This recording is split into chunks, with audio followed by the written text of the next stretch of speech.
حضور اکرم صلی اللہ علیہ وسلم کے بارے میں ایک بہت خوبصورت واقعہ۔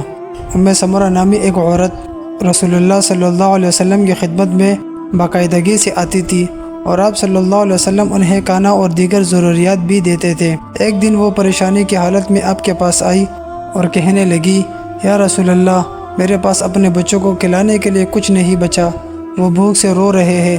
آپ صلی اللہ علیہ وسلم نے فرمایا، سمرہ فکر نہ کرو، گھر جا کر روٹی تیار کرو، میں تمہارے گھر آ کر اس میں برکت دوں گا تاکہ تمہارے بچوں کے لیے کافی ہو جائے۔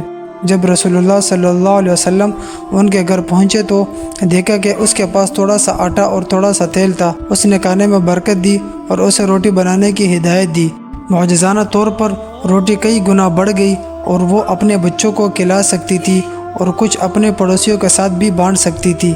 آپ صلی اللہ علیہ وسلم نے پھر فرمایا کہ سمرہ، یہ اللہ کی نعمتوں کی نشانی ہے، یاد رکھو جو اللہ نے ان کو دیا ہے اس پر راضی رہے گا، اللہ اسے غنی کر دے گا، اور جو شکر ادا کرے گا اللہ اس کی نعمتوں میں اضافہ کر دے گا۔ یہ کہانی نبی صلی اللہ علیہ وسلم کی شفقت، مہربانی اور اللہ کے رزق پر بھروسہ کو ظاہر کرتی ہے۔ یہ شکر گزاری اور قناعت کی اہمیت کو بھی اجاگر کرتا ہے اور اللہ کی لامحدود رحمت اور سخاوت کی یاد دہانی کا کام کرتا ہے۔